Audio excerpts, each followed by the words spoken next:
Bienvenidos a una nueva edición de Panorama Económico y ante todo el agradecimiento de parte nuestra por los comentarios recibidos por parte de quienes han visto el programa del envío anterior, ¿no? En el día de hoy vamos a continuar actualizando datos de la realidad, la dura realidad que estamos viviendo en aquellas cuestiones que tienen que ver con lo que habíamos presentado en el anterior envío, ahora más ampliado respecto a los indicadores de inflación, recesión, a los que agregaremos en esta ocasión todo el tema de desocupación, desempleo, cierre, suspensiones de plantas y también temas que tienen que ver con la distribución del ingreso. Y un poco reflejando aquello que habíamos quedado pendiente o que se ha actualizado en el decurso de la semana que ha pasado hasta esta emisión. Habíamos dicho en el programa anterior que este gobierno, a través de estas medidas tomadas desde su asunción, ha sumido al país en una severa crisis, en una depresión económica, inflación, licuación de ingresos de asalariados, jubilados, perceptores de rentas o asistencia social. Y obviamente en las últimas semanas hemos tenido una corrida cambiaria, un vuelco hacia los mercados del dólar, han subido todas las cotizaciones y habíamos dicho en aquella oportunidad que esto es bastante peligroso porque esta corrida cambiaria se puede transformar en una corrida bancaria y eventualmente también habíamos desarrollado la idea de la posibilidad, esperemos que no ocurra, de un corralito, un plan Bonex y eventualmente, y esto parece muy próximo, hacia 2025, un default soberano. Y habíamos dicho que el esquema básico de este gobierno lo encontramos en un típico manual de macroeconomía, en donde en esos manuales de macroeconomía conviven dos posturas o dos modos de ver la realidad, que es la postura clásica o liberal a la cual adscribe el presidente y sus aliados, y la otra es la postura llamada heterodoxa o más bien realista. Y bajo esta postura clásica, habíamos desarrollado un esquema dentro del cual se desenvuelve el ajuste actual. Básicamente, generar una recesión o depresión económica, que lo vamos a mostrar en el primer cuadro del día de hoy, un cuadro de recesión, depresión económica, una caída de los precios, o sea, una suerte de recesión con deflación, tanto en el mercado de bienes como en el mercado de factores. En este caso no se da una recesión con deflación de precios, sino que en este caso lo que se espera es una recesión con caída de la inflación y finalmente una fuerte reactivación en B por el efecto de lo que se llama efecto Pigou, o sea, la recomposición de los stocks salarios, la recomposición de los ingresos, un efecto riqueza que haga que la economía automáticamente arranque, ¿no es cierto? Habíamos explicado por qué esto no es posible y también no es posible por algo que es esencial, que ya en estas épocas no se verifica lo que se llama la ley de Say, formulada en 1803 por el economista francés Juan Bautista Say, de que los precios son flexibles a la baja nominalmente. En aquella época ya habían dejado de serlo y actualmente tampoco, ¿no? Lo único que uno puede esperar es que la caída de los salarios o de los ingresos terminen siendo en términos reales. Pero nada más que eso, simplemente decir que esta reactivación en B no se está produciendo. Y la economía está verdaderamente sumida en una terrible, severa depresión económica, acompañada por una inflación persistente y también acompañada con desempleo crónico, recesión, suspensión y cierre de empresas, como lo que vamos a desarrollar en el envío de hoy. Vamos a ver en el segundo cuadro el comportamiento de la actividad económica. Con base en datos de ADEFA, SIOMA, CAMESA, AFCP y CIARA, vemos que la actividad económica en determinados ítems seleccionados entre abril, mayo y junio arroja los siguientes y tristes guarismos.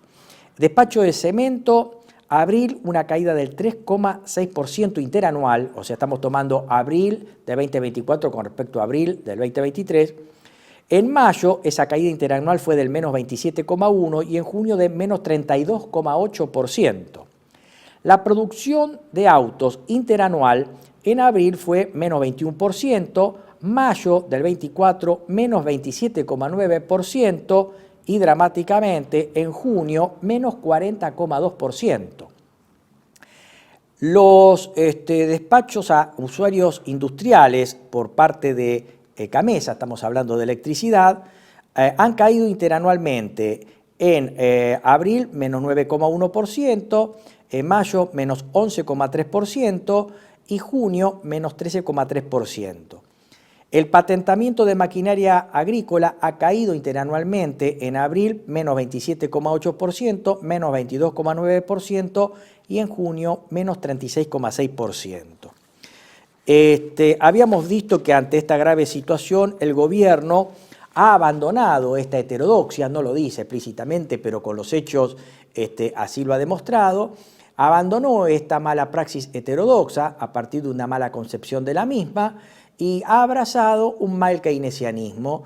Y habíamos dicho que esto se parece mucho a la política económica tomada por el ministro Kicillof durante la administración de Cristina Fernández de Kirchner.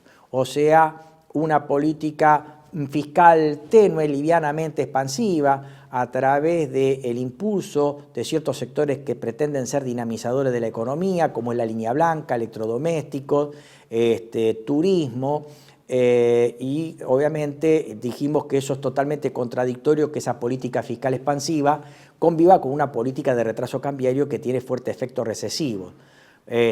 Más allá de que, bueno, este superávit de caja y, por ejemplo, un superávit de cuenta corriente en el primer trimestre del año por 240 millones de dólares no es una golondrina que haga verano. Y también hasta hace poco había anunciado cierta recuperación de la economía del 2,3%, que en realidad no es tal porque ese 2,3% interanual del primer trimestre se compara con el anterior, en donde en realidad lo que terminó traccionando hacia arriba el índice es el sector agropecuario, que parte el año pasado de una situación muy desfavorable por la baja productividad y la sequía. O sea que este 2,3 que el gobierno celebra como una reactivación o un rebote de la economía no sería tal, y bueno, estaremos viendo y observando que pase hacia el futuro, pero tampoco somos muy optimistas sobre ese tema. Habíamos dicho también que esta recesión económica se ve en forma clara, patente, prístina, en la caída de la recaudación.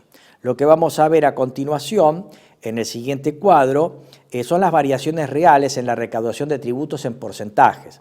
Lo que hemos hecho en este cuadro es tomar la variación de enero de 2024 respecto de enero 2023, febrero 2024 con respecto a febrero 2023 y así sucesivamente para los meses de enero, febrero, marzo, abril, mayo y junio. O sea, estamos evaluando el comportamiento de la recaudación de los 6 primeros meses del año, en donde impacta fuerte la gestión de este gobierno. Y obviamente, como el plan es recesivo, necesariamente tiene que ser recesiva la caída en términos reales de la recaudación de los impuestos que van actados con el nivel de actividad. Hemos seleccionado la recaudación total del impuesto a las ganancias, el IVA DGI, o sea, el IVA que se recauda por los movimientos de servicios y bienes en el mercado interno, el impuesto sobre los débitos y créditos en cuentas corrientes y otras operatorias, y después hemos evaluado la recaudación total hecha por DGI y DGA, Dirección General Impositiva y Dirección General de Aduana. Hemos evaluado en forma separada para ver el impacto sobre el sector laboral de la recaudación a los sistemas de seguridad social. Y finalmente hemos hecho el seguimiento de los total de recursos tributarios, o sea, total DGI y DGA y sistema de seguridad social. Y vamos a ver impuesto por impuesto. En primer lugar, en el primer renglón, tenemos la recaudación del impuesto a las ganancias. Y acá vamos a hacer la siguiente salvedad, lo habíamos hecho con anterioridad. Este indicador no resulta útil para evaluar la caída de la recaudación. ¿Por qué? Porque actualmente, en este periodo fiscal, la recaudación de ganancias se ha visto mermada por la reforma tomada en la última parte del año durante la administración Fernández por parte del ministro Massa. Se habían sacado de la tributación de ganancias cerca de 800.000 contribuyentes y el espectro de contribuyentes que habían quedado tributando el impuesto eran 88.000. Por lo tanto, si comparamos la recaudación actual con la del año pasado, principios del año pasado, a principios del año pasado no se había verificado la reforma de Massa. Por lo tanto, esta caída muy abrupta del impuesto a las ganancias sí seguramente se debe a buscar en la caída de nivel de actividad, pero también por la baja recaudación, porque buena parte de los contribuyentes han dejado de tributar. Aclaro que tras la reforma de la 27743, estos 800.000 contribuyentes vuelven a tributar el impuesto a las ganancias en el presente periodo fiscal. Por lo tanto, de acá hacia adelante, sobre todo cuando tengamos los indicadores de recaudación del año que viene, seguramente vamos a ver un fuerte impacto positivo en la recaudación del impuesto a las ganancias por la incorporación o reincorporación de estos nuevos contribuyentes. Por lo tanto, lo que observamos en el renglón de impuesto a las ganancias es una verdadera caída de la tributación, que básicamente está entre el 38, 37, 39 y 35%, ¿no es cierto? Si nos vamos a detener en mayo de 2024, que si se compara con mayo de 2023, tenemos un incremento de la recaudación por impuesto a la ganancia del 82,20%. Y usted se preguntará, ¿qué pasó? Lo que ocurrió es que las empresas que cierran balances el 31 de diciembre de 2023 obtuvieron muy importantes ganancias, por razones que también vamos a ver dentro de unos minutos. Sobre todo en los sectores concentrados oligopólicos. Hubo una fuerte transferencia de ingresos a favor de esos sectores. Y eso se refleja en los balances de las empresas y en los balances tributarios. Por lo tanto, esas ganancias que arrojaron los balances de las empresas en diciembre de 2023 se liquidan y se ingresan en mayo. De ahí ese importante impacto positivo en la recaudación, que también impactó en una suba interanual de la recaudación, como vamos a verla en los siguientes renglones que analicemos. Pero fíjense que la dura realidad aconteció el siguiente mes. En el mes de junio, si comparamos junio de 24 con junio del 23, la recaudación del impuesto a las ganancias cayó interanualmente en términos reales 16,64%. Reitero que lo que estamos haciendo no son comparaciones nominales, que no corresponden. Lo que estamos haciendo es la comparación del incremento nominal interanual deflactado por el índice de precios al consumidor. En segundo lugar, acá sí vemos el comportamiento de la recaudación de IVA, DGI, bienes y servicios gravados por IVA, y en donde sí observamos una caída uniforme interanual en enero, febrero, marzo, abril, mayo y junio, respectivamente en el orden de menos 15,13 para enero, menos 10,07 en febrero, menos 18,28 en marzo, menos 11,48 en abril, menos 14,80 en mayo y menos 12,38 en junio. No así ha sido el comportamiento de la recaudación del impuesto sobre los débitos, créditos y cuentas corrientes y otras operatorias, en donde sí tenemos una caída del 16,12% en enero, una caída del menos 3,48% en febrero, una caída del menos 11,32% en marzo, una caída del menos 15,84% en abril y una brutal caída de menos 23,75% en mayo y una leve recuperación del 2,10% en junio. Si tomamos el total recaudado por DGI y DGA, vemos que en enero de 2024, en comparación con enero de 2023, tenemos una leve suba del 4,55%. Sin embargo, a partir de ahí, hasta abril, todos los guarismos son negativos, comienzan a caer. En febrero cae menos 5,31%, en marzo cae menos 13,02%, en abril cae menos 11%, en mayo sube 17,83%, traccionado por esa suba del impuesto a las ganancias de las empresas que cerraron balance 31 de diciembre de 2023 con importantes ganancias. Pero finalmente, al mes siguiente, junio, vuelve a caer 14,30%. Es muy espectacular también la suba del sistema de seguridad, la caída del sistema de seguridad social, la recaudación de los recursos de seguridad social. En enero cae 26,12% interanual, en febrero cae 21,74% interanual, en marzo cae menos 20,29% interanual, en abril cae menos 18,52% interanual y se comienza a suavizar la caída, pero caída al fin, en mayo menos 11,05% interanual, menos 10,36% interanual. Y finalmente, si tomamos y sumamos los recursos de DGI y DGA más recursos de seguridad social, tenemos que en enero la caída fue total porque al incremento del 4,55 no pudo ser compensado por la brutal caída del sistema de seguridad social del 26,12.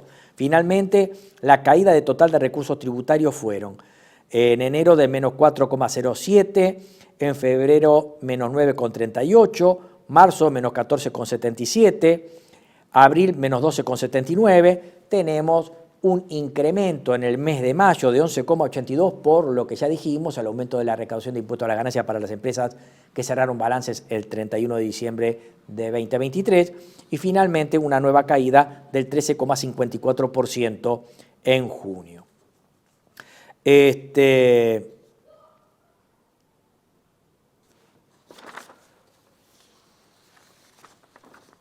repasando a ver si está todo. Y lo de seguridad social se debe más que nada a esta caída uniforme y espectacular a, en primer lugar, la gran licuación de los ingresos reales de los trabajadores. En segundo lugar, la gran recesión hizo que se suspendieran turnos, se suspendieran horas extras y finalmente se produjeran despidos. Vamos al siguiente tema, que es el de la inflación. La inflación sigue siendo persistente y tenemos que desarticular el discurso del presidente que dice que la inflación está bajando. No está bajando. Está desinflacionándose la economía en el sentido de que la tasa de inflación sigue creciendo, pero a un ritmo menor. Pero parece ser que a partir de este mes y de los que vienen, la inflación va a comenzar a subir. Lo cierto es que si observamos el cuadro siguiente, vamos a hacer una comparación de la inflación registrada en los meses de diciembre del año pasado. ¿Y por qué diciembre del año pasado? Porque el presidente Alberto Fernández abandona la presidencia el 10 de diciembre. Por lo tanto, de los 31 días de diciembre, 20 y pico, 21 días, corresponden a la administración de Javier Milei y las medidas que adoptó a partir del 12 de diciembre. Por lo tanto, se debe tomar la inflación de diciembre como perteneciente a esta gestión. Y obviamente también vemos la evolución de la inflación en el semestre, de enero a junio. Y observamos que el índice de precios al consumidor en diciembre fue del 25,5%, enero 20,6%, febrero 13,2%, marzo 11%, abril 8,8%, mayo 4,2% y junio 4,6%. Sí vemos una importante caída del crecimiento de la tasa de inflación en abril, mayo y junio, pero reiteramos, esto es debido por la fuerte depresión económica que está habiendo en la economía.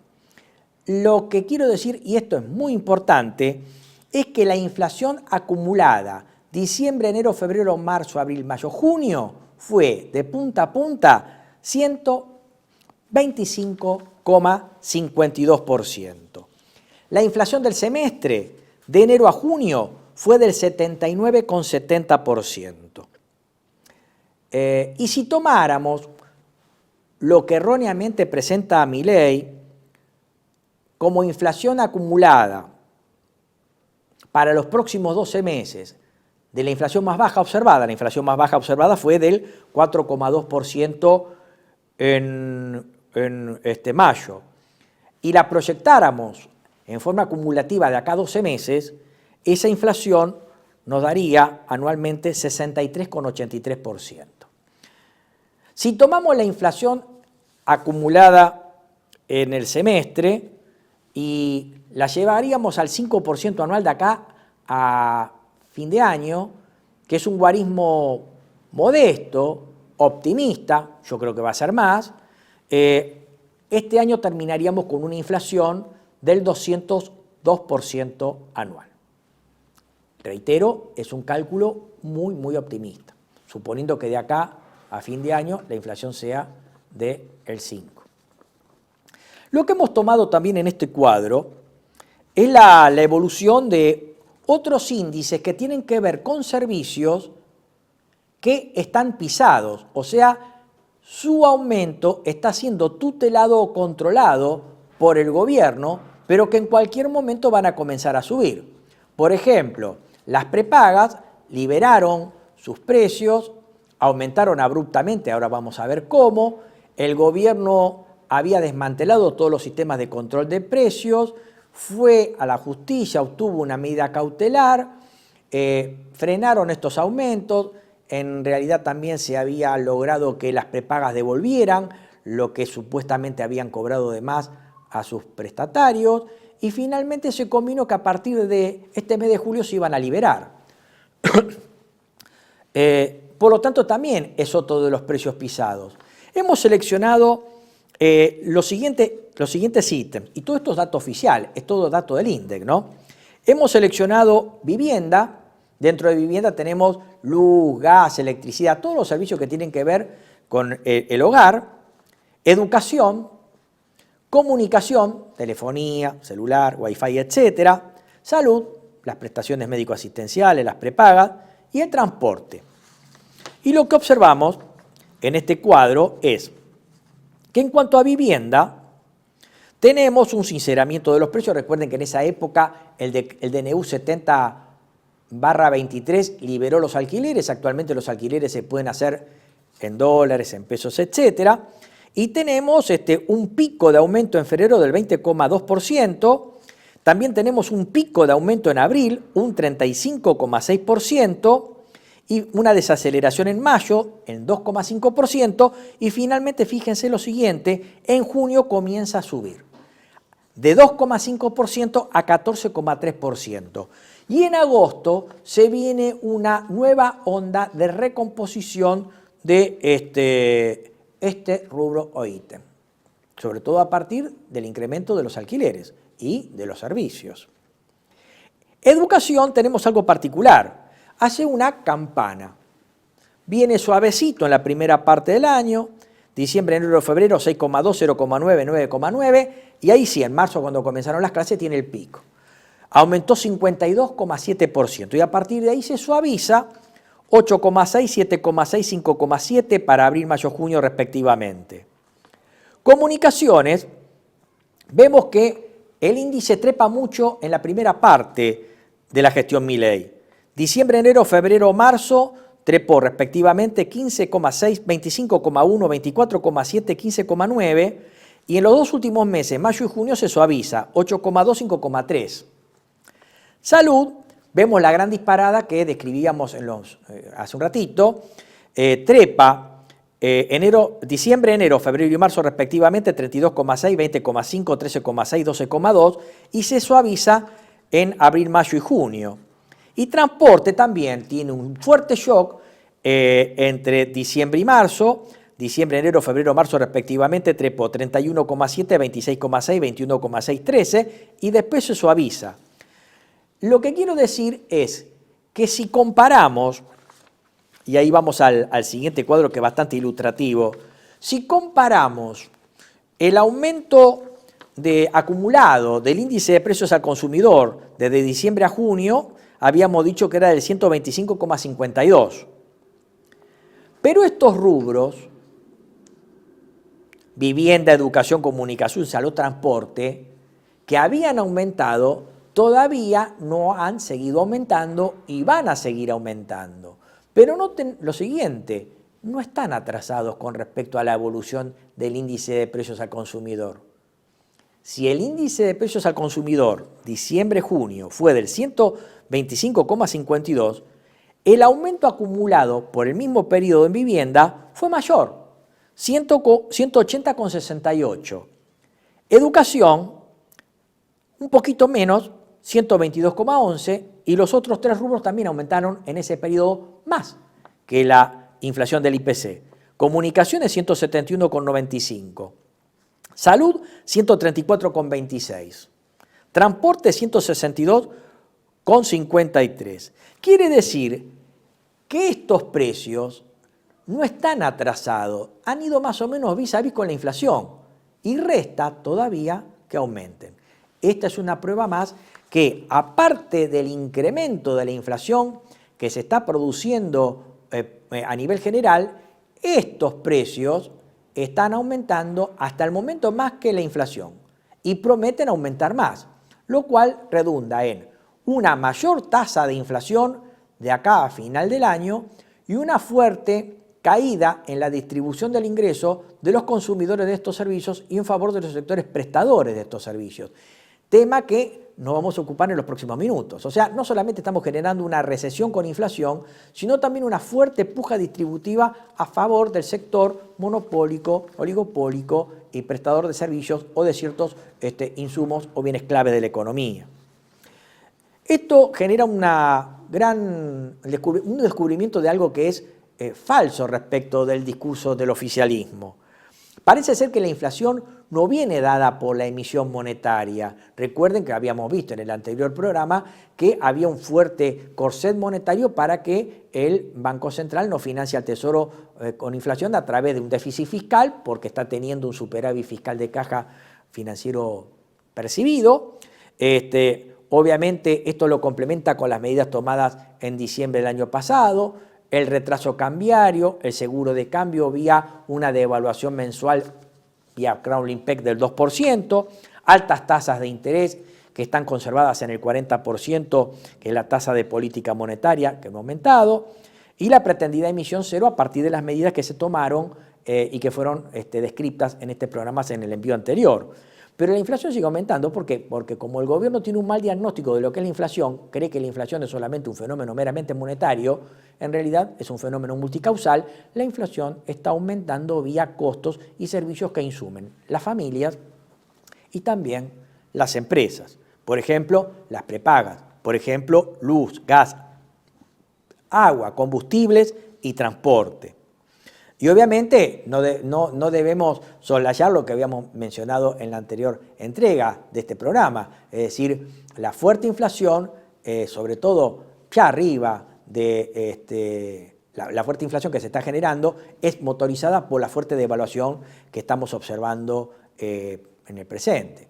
Ya el tipo de cambio está muy arriba de los 1.000 pesos por dólar, ya se amesetó en los 1.400 y aparentemente no apunta a bajar. Más allá de las medidas que está tomando el gobierno de una suerte de veranito cambiario que va a durar poco tiempo, pero la corrida cambiaria se está trasladando a los precios. El otro tema sobre el cual vamos a ampliar es el de la transferencia de ingresos y puja distributiva que se está dando en la economía. En esta economía con recesión e inflación también está habiendo una puja distributiva en los dos sectores de la economía. Por el lado del mercado de factores hay una gran licuación de ingresos de los trabajadores que está generando una baja de los costos laborales por parte del sector empresario. Y por el lado del mercado de bienes y servicios, esa puja distributiva se da con la pérdida del excedente del consumidor de aquellos que compran esos bienes y servicios a prestadores que están en mercados generalmente concentrados, oligopólicos, con una fuerte tendencia a la cartelización y al aumento de los precios de esos bienes y servicios. Y esto redunda en una mayor inflación por un lado y en una puja distributiva de la cual hay dos grandes perdedores. En el mercado de factores, los trabajadores, y en el mercado de bienes y servicios, los consumidores, que se traducen en un mayor margen de rentabilidad de las empresas concentradas.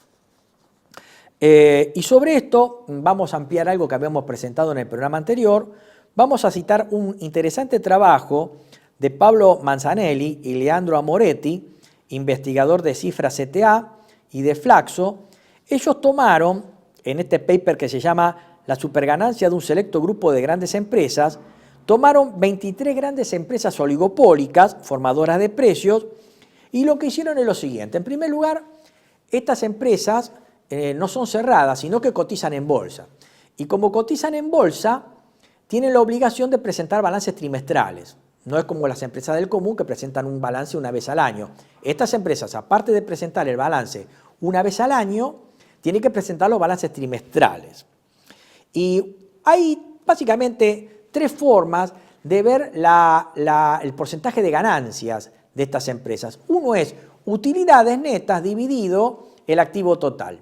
O sea, es utilidad sobre activos. La otra es utilidad dividido el patrimonio neto. Y la otra es utilidad sobre ventas. Básicamente esto da la idea de por unidad vendida cuánto gano.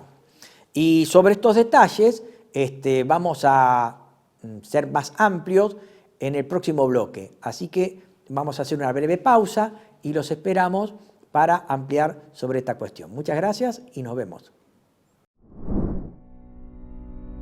TeleV1 se complace en anunciar que estará transmitiendo en su canal TeleV1 Clips valiosos programas emitidos antes de la censura sufrida. El lienzo prohibido, El revés del derecho, Combates por nuestra historia, Disenso, Historias de Malvinas, entre otros que podrán encontrar en este enlace.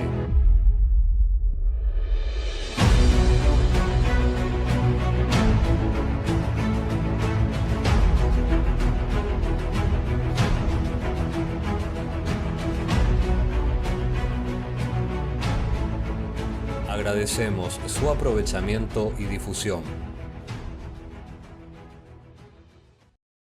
Bienvenidos a CEPA, Centro de Estudios del Pensamiento Americano.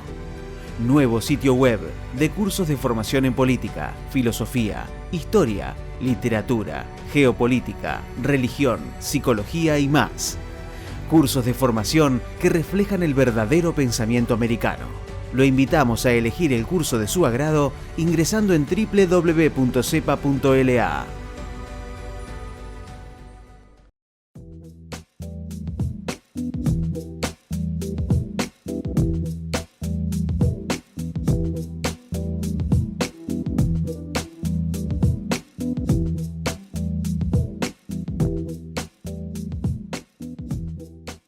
Decir siempre la verdad primero tiene un precio.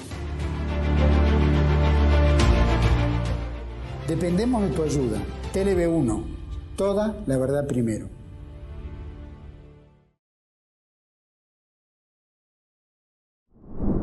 Muchas gracias, acá estamos de nuevo en Panorama Económico y estamos viendo el tema de la puja distributiva de empresas que están concentrando importantes utilidades. En este caso estábamos hablando de un paper interesante de Mancinelli y Amoretti, y quienes han tomado 23 empresas que cotizan y han evaluado el porcentaje de utilidad sobre ventas del primer trimestre de 2023 y el primer trimestre de 2024, para evitar problemas hasta de estacionalidad. Y los ha comparado.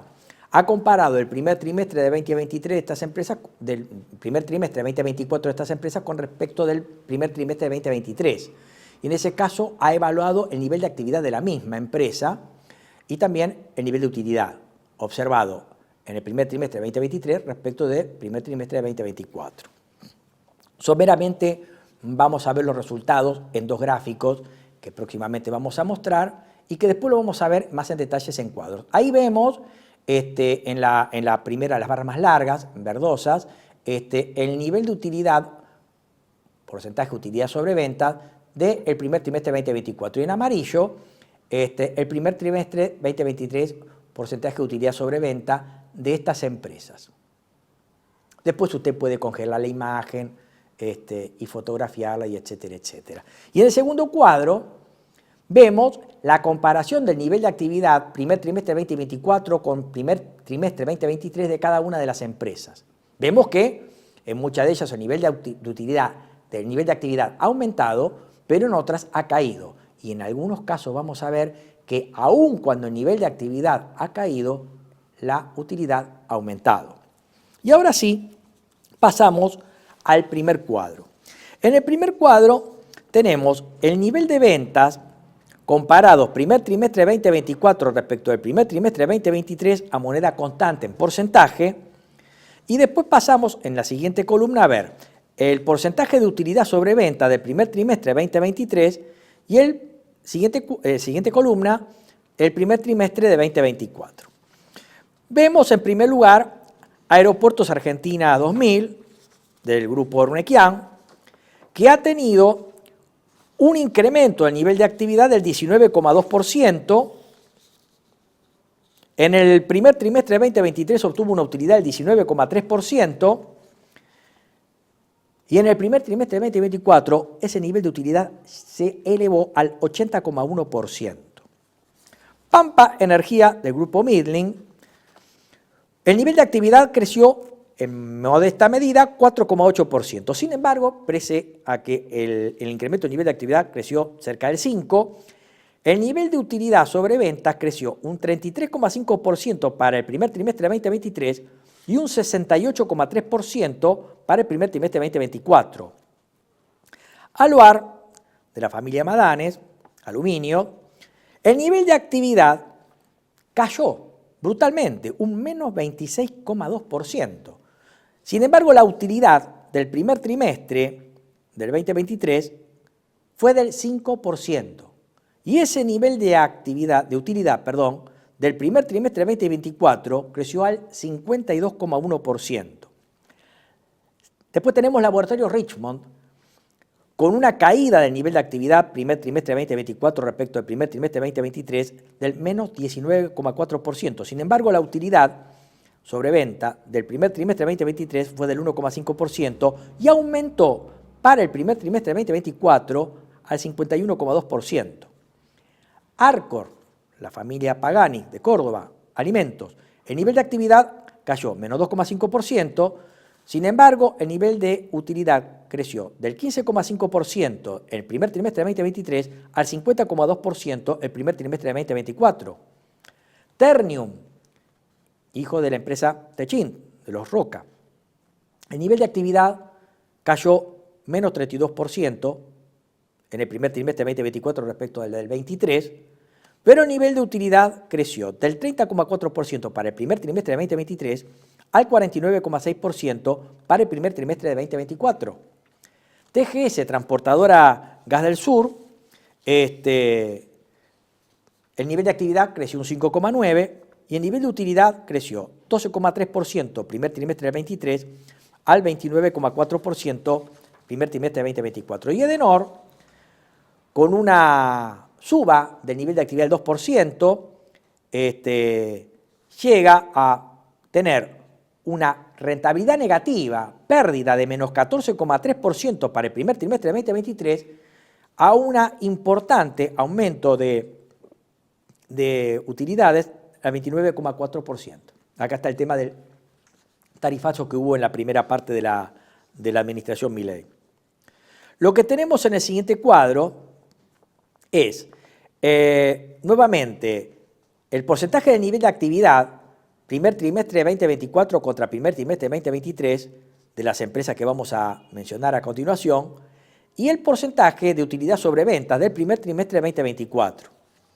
Y ahí tenemos Galicia, bancos, nivel de actividad creció 54,9, nivel de utilidad 12,9.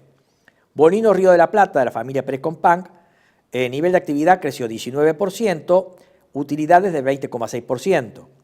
YPF, empresa de mayoría estatal, el nivel de actividad creció 13,7%, nivel de utilidad 16%. Pan American Energy, 11,1% creció el nivel de actividad, 14,2% la utilidad. Morixe, del gran amigo de Macri, de Caputo, 7,4% creció el nivel de actividad, 4,4% el nivel de utilidad. Mastelone, lácteos, crece 6,1% el nivel de actividad y el nivel de rentabilidad 19,4%. La Anónima, de los Brown, el nivel de actividad cae menos 1%, pero el nivel de utilidad es del 2,9%. Acá tenemos dos casos interesantes. Holcim, empresa de constructora suiza, el nivel de ventas cayó un 25,9%, pero el nivel de utilidad fue del 17,1%. Loma Negra, también vinculado con la construcción, el nivel de actividad cae más o menos en los mismos porcentajes, cae 26,8%, pero el nivel de utilidad es del 45,8%. Macrobancos, el nivel de actividad cae 3,7% para el banco, pero las utilidades fueron del 44,9%. Fíjense qué interesante. Mirgor, cae el nivel de actividad menos 31,6%, el nivel de utilidad fue del 51,2%. Ferrum, después vamos a hablar sobre esta firma, el nivel de actividad cae menos 33,7%, el nivel de rentabilidad cae menos 6,2%. Molinos Agro, de la familia Pérez Compán, el nivel de actividad cae menos 39,1%, el de rentabilidad 3,3% positivo. Metrogas, el nivel de actividad o de ventas cae menos 46,2%, el nivel de utilidad trepa al 74,3%, y AGEA del Grupo Clarín, el nivel de actividad cae menos 48,7% y la utilidad trepa al 25,5%. De estas 23 empresas del paper, se observa que 10 empresas de estas 23 obtuvieron en el primer trimestre de 2024 una rentabilidad superior al 40%. Ellas son, ya las mencionamos, pero ahora las vamos a mencionar de corrido, son Aeropuertos Argentina 2000 con utilidad del 80,1% de las ventas, Metrogas 74,3%, Pampa Energía 68,3%, Alvar 52,1%, Richmond 51,2%, Mirgor 51,2%, Arcor 50,2%, Ternium 49,6%, Loma Negra 45,8%, Banco Macro 44,9%. Finalmente vamos a cerrar esto con una mirada a un cuadro que se presenta en el siguiente paper, en donde se comparan estos niveles de utilidades sobre ventas de dos firmas que son Aeropuertos Argentina 2000 y Ternium del grupo Techin Roca, en donde vemos efectivamente que a partir de 2022 las ganancias han trepado notablemente, ¿no es cierto? Y obviamente sí tenemos, por ejemplo, en el caso de Aeropuerto Argentina 2000, una brutal caída de la rentabilidad en el 2020, año de la pandemia, ¿verdad? El siguiente tema que tiene que ver con el plan económico del gobierno es la depresión económica y el desempleo. Y acá sí nos vamos a tomar unos cuantos minutos porque los datos son lamentables. Esto el gobierno y sus cibertrolls no lo toman en cuenta. Los datos son oficiales, son del SIPA, del Sistema Integrado Previsional Argentino, con datos elaborados por la Secretaría de Trabajo, Empleo y Seguridad Social de la Nación. Periodo noviembre 2023 a mayo 2024, existe una pérdida en el sector privado de 129.767 puestos de trabajo. Y este dato está desestacionalizado.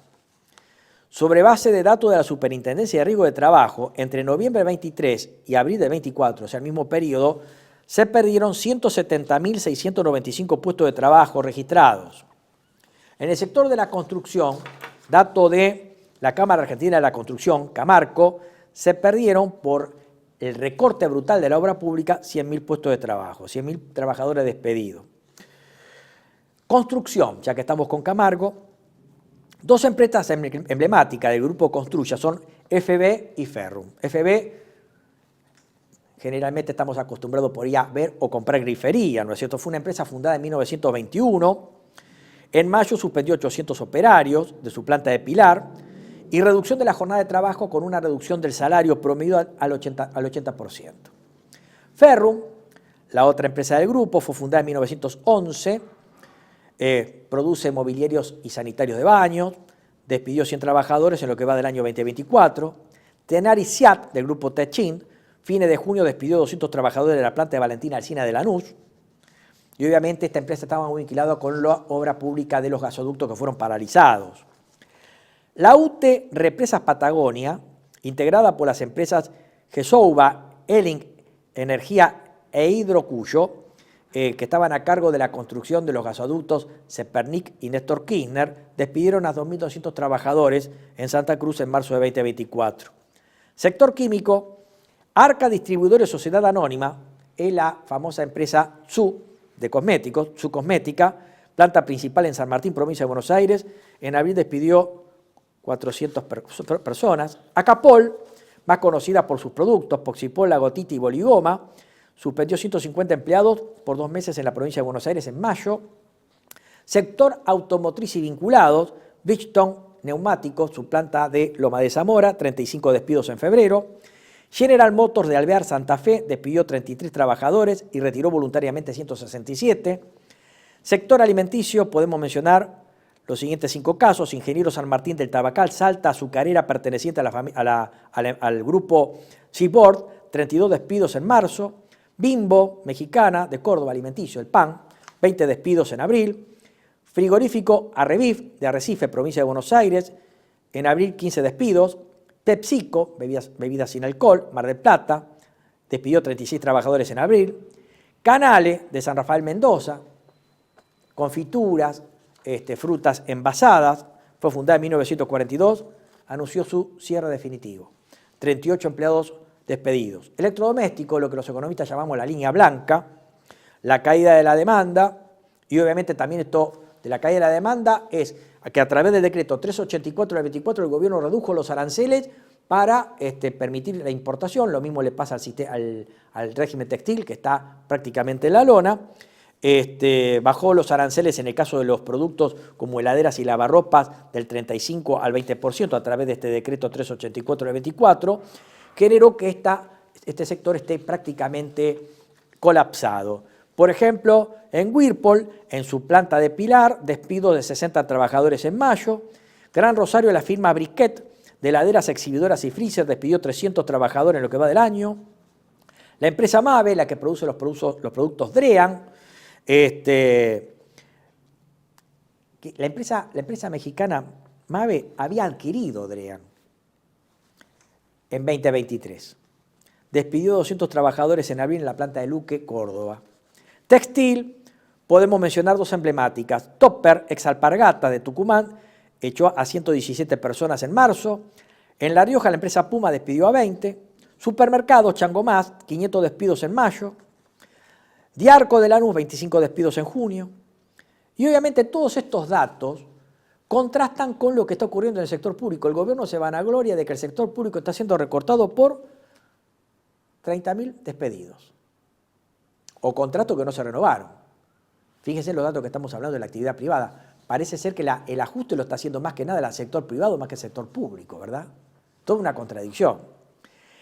Finalmente, en siderurgia podemos mencionar datos del INDEC. El índice de producción industrial manufacturero para mayo cayó un 31,6% interanual.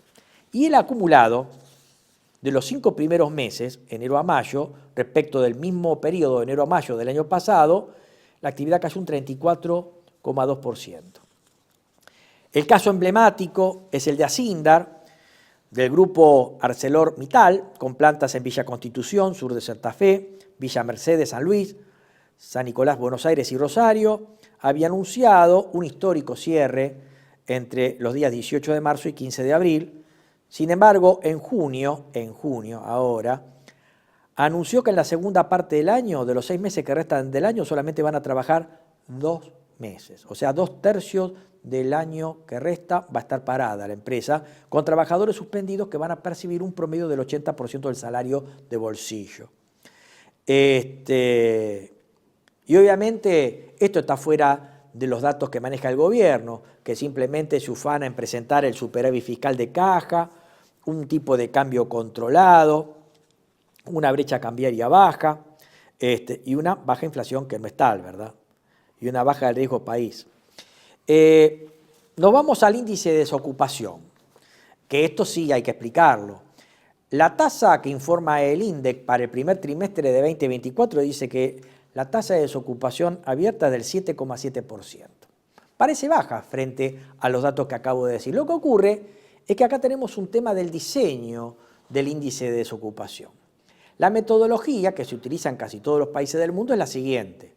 Se toma como público encuestado a gente que pertenece a la población económicamente activa, o sea, gente que está, de acuerdo a la legislación de cada país, en condiciones de ir al mercado de trabajo, hasta los, en el caso argentino, 60 años para mujeres, 65 hombres para la jubilación ordinaria. Y si pertenece a la población económicamente activa, se le hacen 2 preguntas. La primera pregunta es, ¿usted está con trabajo? Si la respuesta es no, va a la siguiente pregunta, que es, en los últimos 7 días, ¿usted estuvo buscando trabajo? Si la respuesta es sí, se lo computa como desocupado.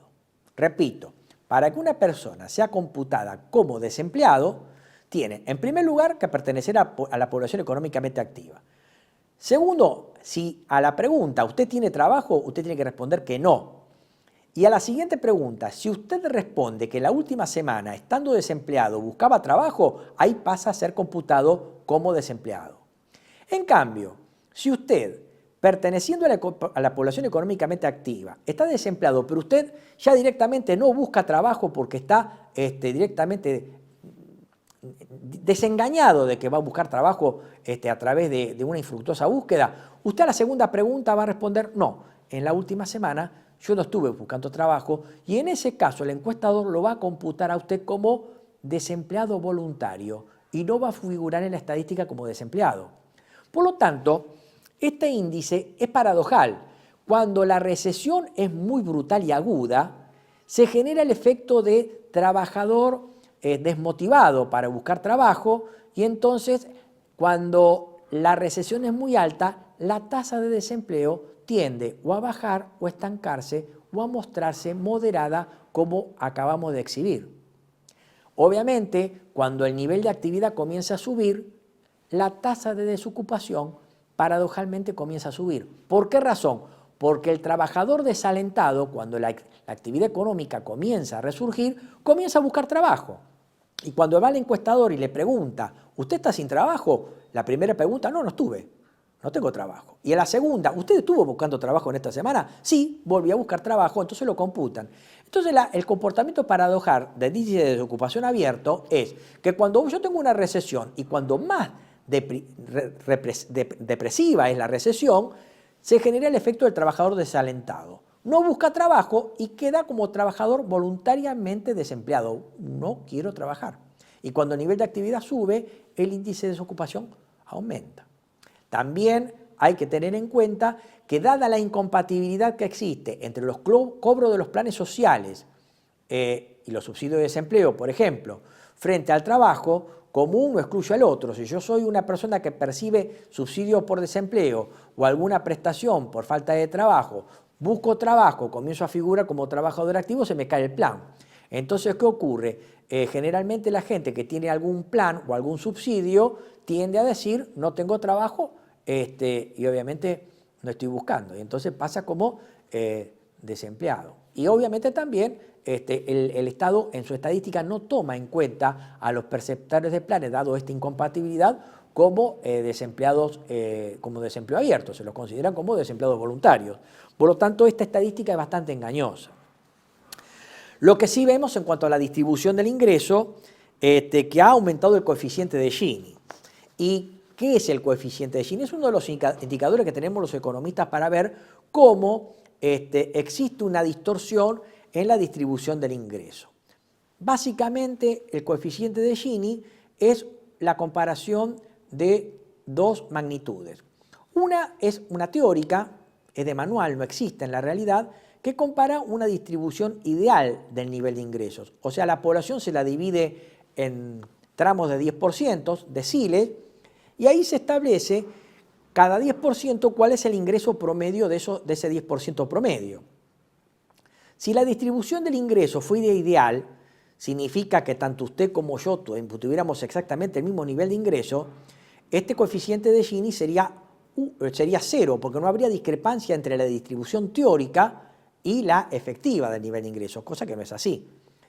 Entonces, esa distribución ideal da la idea de que el 10% de la población participa del 10% del ingreso, el siguiente 10% participa en el siguiente 10%, el siguiente 10% participa del 10%, y así sucesivamente para terminar con los 10 deciles en una distribución del ingreso que sería ubicua.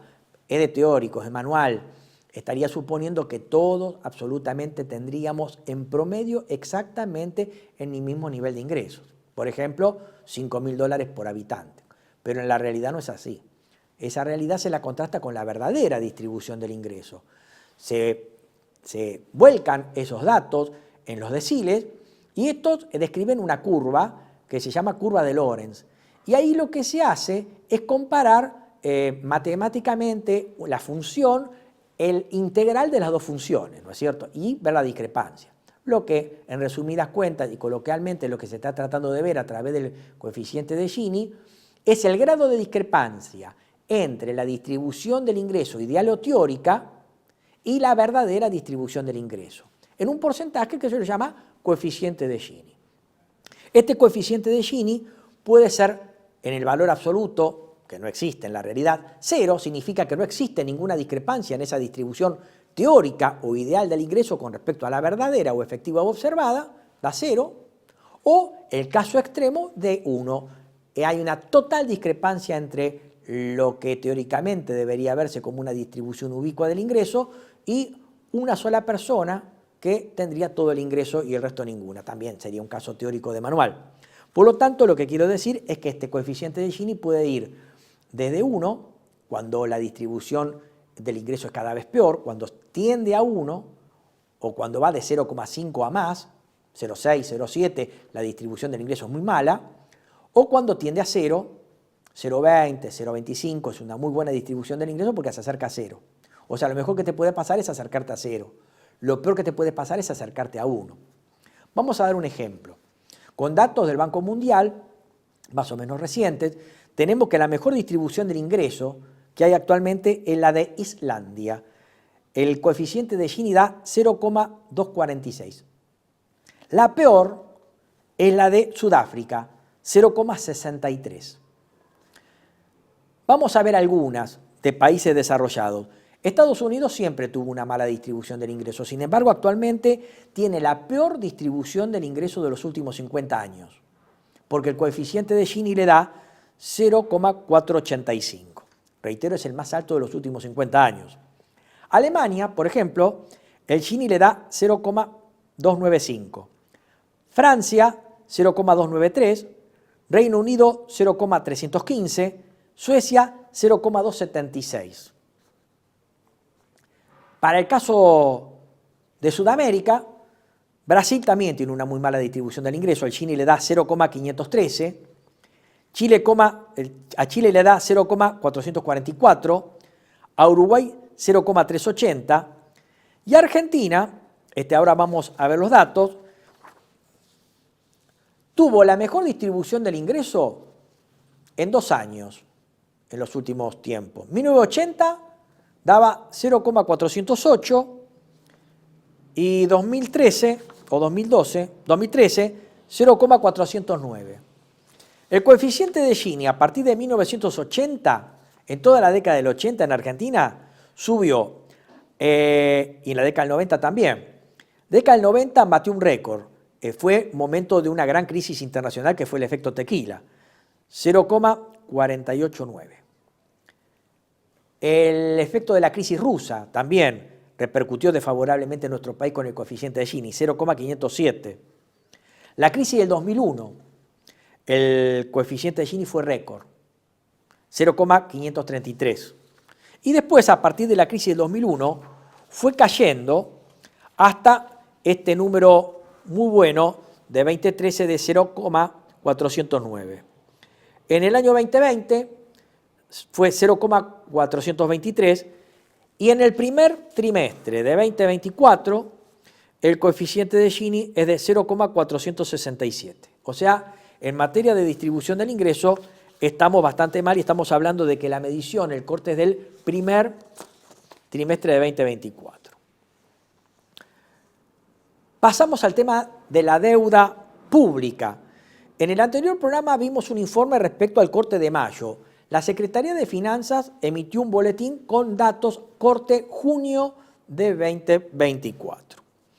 Y el stock de deuda bruta, informa la Secretaría de Finanzas, arrojó que el total de deuda bruta actualmente es de 442.505 millones de dólares, y de los cuales 440.000 millones de dólares se encuentran en situación de pago normal. El 42% de estos 440.000 millones de dólares son en moneda local y el 58% en moneda extranjera. Junio de este año con respecto a mayo de este año, o sea, entre mayo y junio, el stock de deuda bruta creció 6.840 millones de dólares, o sea, creció un 1,58%. De acuerdo al cuadro que informa la Secretaría de Finanzas, la moneda local, el 40,5% del endeudamiento está en títulos y letras. Y en moneda extranjera, el 39,9% está en títulos y letras. Vale decir que el 80,4% del stock total de deuda bruta está en títulos y letras del Tesoro Nacional y el 17,7% en obligaciones con acreedores externos oficiales. Diciembre de 2023, final de la administración de Alberto Fernández, el stock de deuda bruta era de 368.000 millones de dólares, 104.000 millones de dólares en moneda extranjera y 264.000 millones de dólares en moneda local. En el corte de junio de 2024, el stock de deuda bruta es de 440.000 millones de dólares, como habíamos dicho, 185.000 millones de dólares en moneda extranjera, como vamos a ver en el siguiente cuadro, y 255.000 millones de dólares en moneda local. Quiere decir que si tomamos diciembre 2023 a junio 2024, el stock de deuda bruta aumentó casi un 20%, es decir, 72.000 millones de dólares. Quiere decir que esta administración aumentó el stock de deuda bruta en 72.000 millones de dólares. Va a decir un promedio de 12.000 millones de dólares promedio mensual en 6 meses. El otro tema es el de la exportación de oro. Voy a ser sintético. Habíamos dicho que el gobierno en una operación temeraria ha mandado oro al exterior a través de la empresa British Airways. Sobre esto, el 15 de julio, el diputado y sindicalista Sergio Mar Palacio, utilizando el marco regulatorio del acceso a la información pública, Ley 27275, y su decreto reglamentario, decreto 206 del 17, pidió información. Tenemos como novedad que el ministro Caputo reconoció esta exportación de oro, decía o dice que era para administrar más eficientemente la reserva. Eventualmente podemos conjeturar que es o para vender el oro a cambio de dólares para sostener este veranito cambiario, o también para utilizarlo como garantía en una repro, o sea, una especie de préstamo con garantía en oro. Obviamente esto tiene dos aspectos que deberíamos comentar. Primero, obtener rentabilidad en la situación actual para evitar que el oro esté sin rendimiento en la bóveda del Banco Central y mandarlos al exterior con un bajo rendimiento, lo que implica alto costo de transporte, seguro, etcétera. Y aparte otro tema más, que es el riesgo de embargo, dado que si este oro llegara a caer en entidades privadas, podría ser embargado a partir de dos juicios importantes que están en Manhattan, en la corte cuya titular es Loretta Presca. Estamos hablando del juicio de YPF, 16.000 millones de dólares, y el juicio de los cupones del PBI. Por lo tanto, hay un riesgo de embargo. Máxime si tenemos en cuenta que el grupo Petersen y el fondo buitre Eton se presentaron ante la Corte Comercial de Londres para que reconozca y ejecute la sentencia adversa al país que recayó en Manhattan en sentencia de la jueza Loretta Presca, ¿no es cierto? Y obviamente acá tenemos un problema.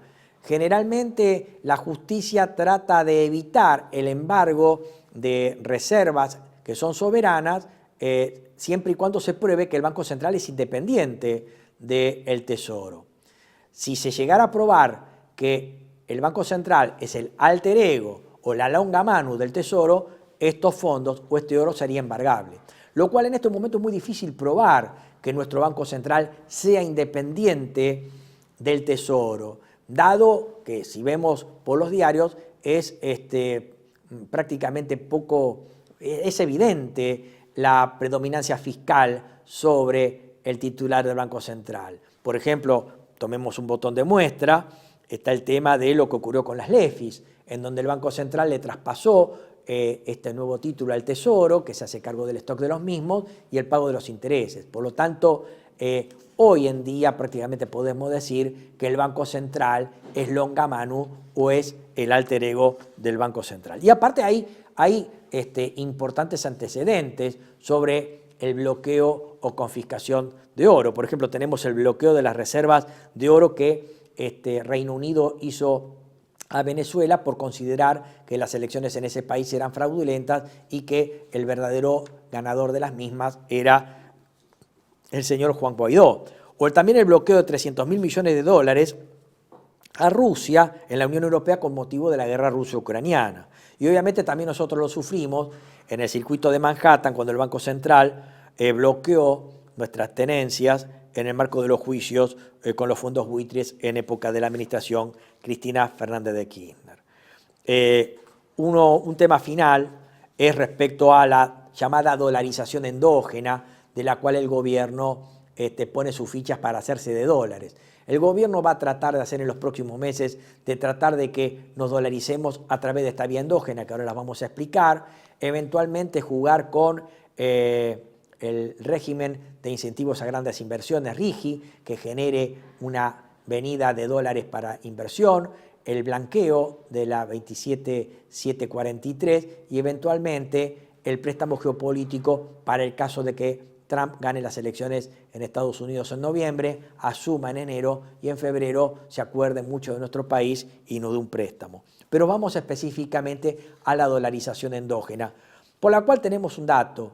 El gobierno reconoce que es tal la recesión, tal la depresión económica, que hace que la gente recurra a sus ahorros en dólares para financiarse. Lo mismo las empresas. Es tal la recesión que las empresas van a tener que recurrir a su stock de dólares para volcarlos al mercado y dolarizar a través de esta manera endógena. O sea, dólares salidos endógenamente de los bolsillos de la gente que está pasando por una mala situación económica o las empresas que tratan de pagar sus impuestos o tratan de recomponer su capital de trabajo vendiendo dólares en el mercado.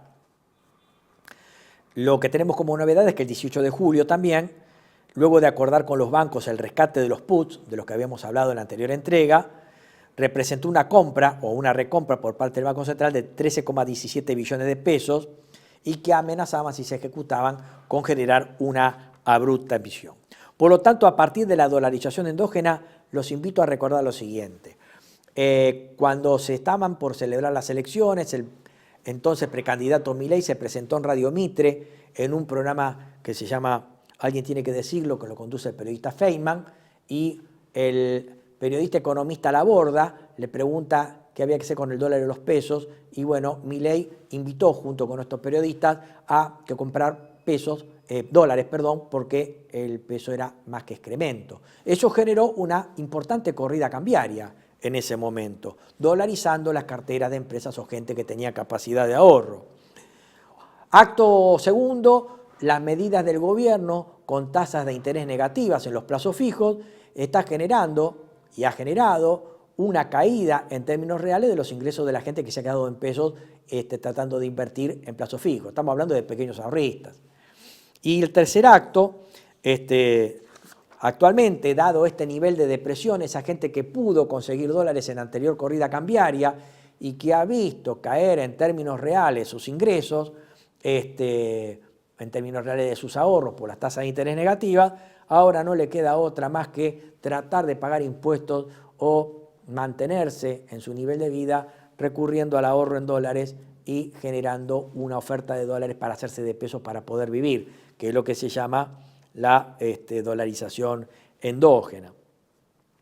Con lo cual el gobierno está reconociendo que, nuevamente les digo, la gente está muy mal y no les queda otra más que comerse los ahorros para poder mantenerse. Y el otro tema, para cerrar la charla de hoy, es el tema de la ruptura. Se habla de una ruptura entre el presidente de la Nación y la vicepresidente, la doctora Villarruel.